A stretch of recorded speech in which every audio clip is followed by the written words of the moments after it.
Hello ladies and gentlemen, how's it going? I'm going to be talking more about the Lord of Poxes here.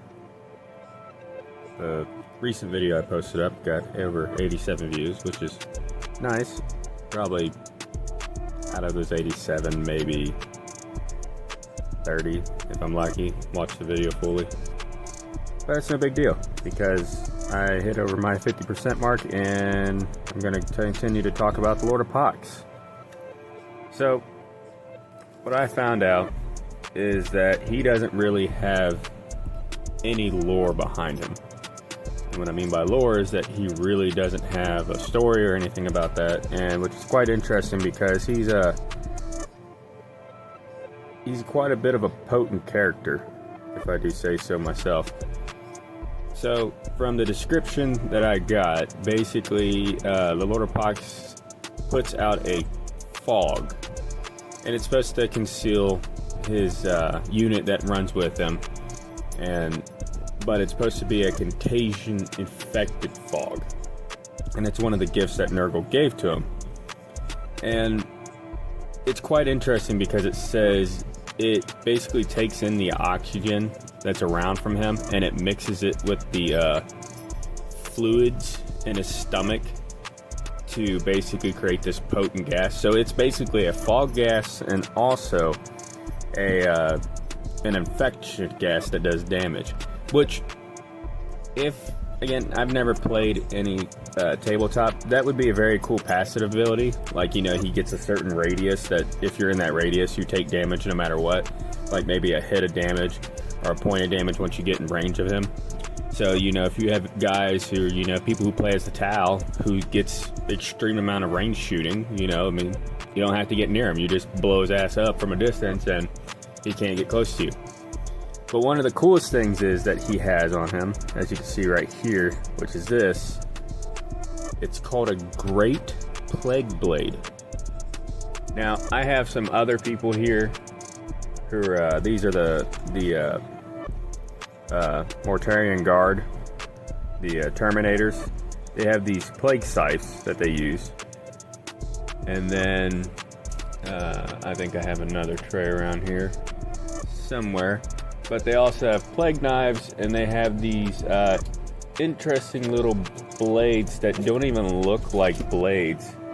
They look more like shards or something, which, you know, there's a in this one, where is it? There's a plague knife, there's a plague power axe right there, plague chain blade, power axe, a plague mace, but nothing that really shows a great sword. I'm trying to find the one tray which has the other blades on it, which almost looks like pretty much shards, but I think that was with the Terminators that I had recently purchased not too long ago, the Plague Terminators. Put those trays back where they are. But he has a very defined Plague Great Blade.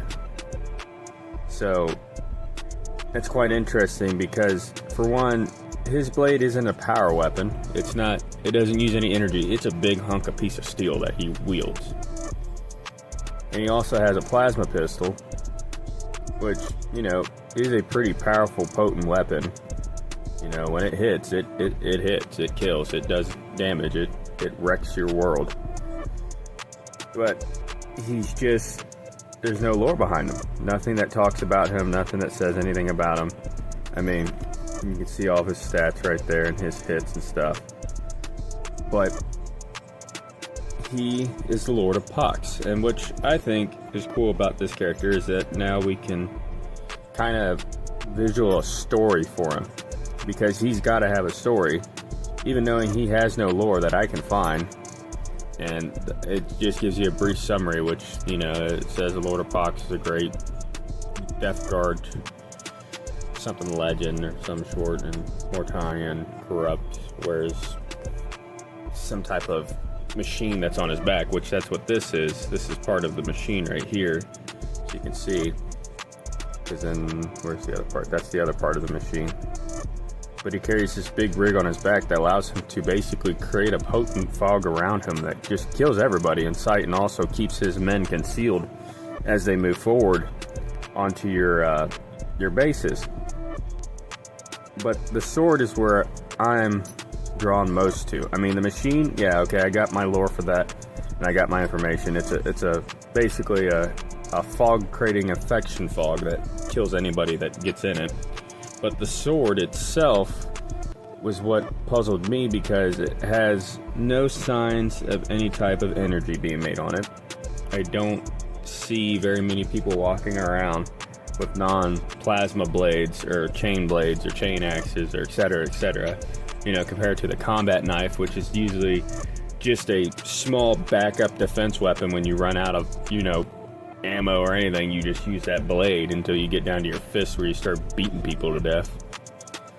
But I feel that since he's a lord, since that's in his title, I believe he was a great noble warrior sent to do something, and then ended up falling to the Nurgle's gifts and basically pledging his allegiance to him, which, you know, this person could have lost a lover, could have had someone taken from him that he didn't know that was very caring for him, maybe a daughter or something. But, you know, being someone who carries that giant of a blade and still wielding it, and which, you know, over the years it seems that he might have taken care of it, and it's just seen a little bit of damage, not enough damage to say, hey, you know, this blade is completely done for. No, still using it and wielding it says that he has a bigger story that's not being told right now. And I mean, maybe Games Workshop is allowing you to fantasize and think about what type of story he's got going on, or maybe, you know,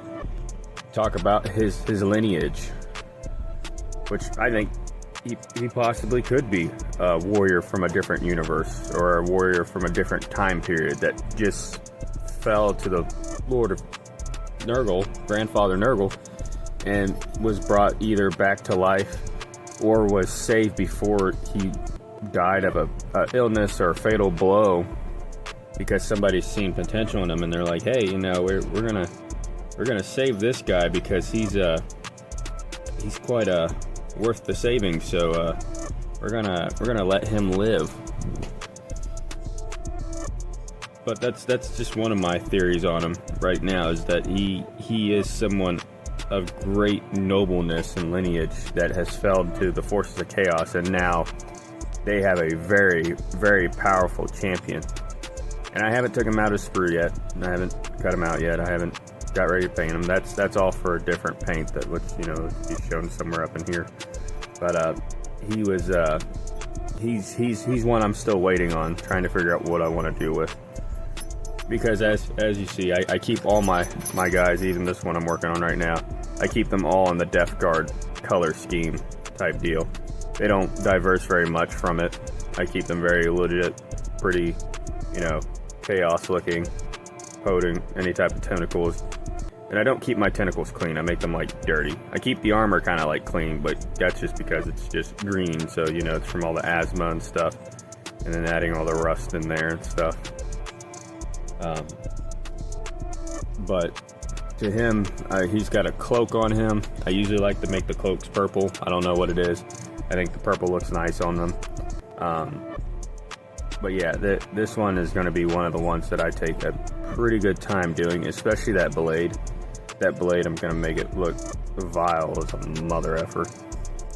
Just make it look terrible and make this thing look like it's like because it says it mixes with his bodily fluids, that make it where it's like bursting out with the fluids from his stomach components and stuff, and then whatever he sucks in from the atmosphere, the moisture and stuff, it just causes this just to get even more grimier and disgusting and nasty. The Death Guard are one of my favorites.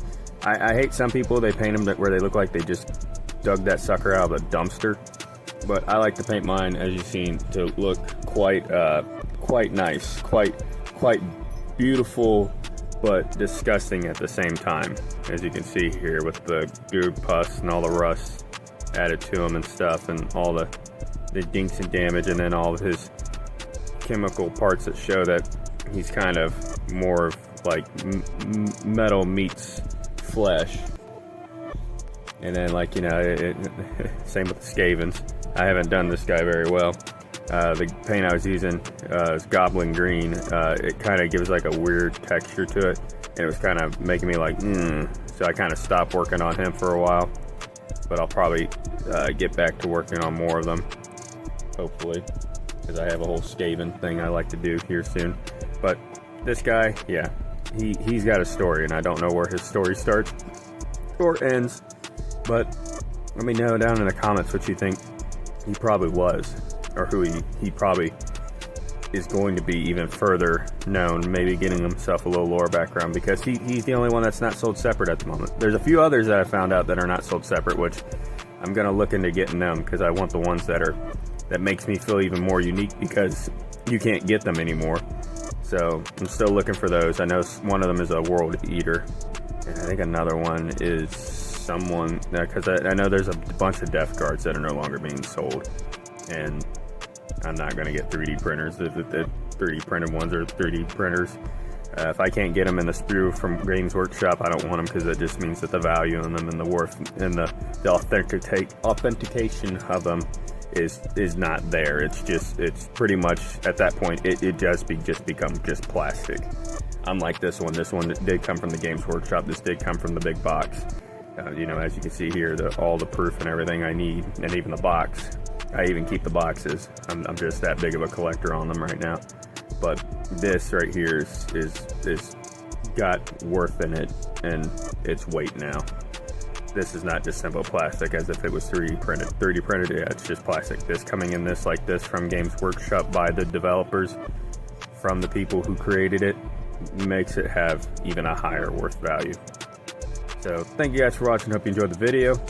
Hopefully that I get some comments telling me what you think about this guy, what type of lore that they're going to give him, or if you do know of a small bit of lore. Again, the only lore that I ever found was just it talking about what his abilities are and what he basically can do on the battlefield. So yeah, we'll see. Peace.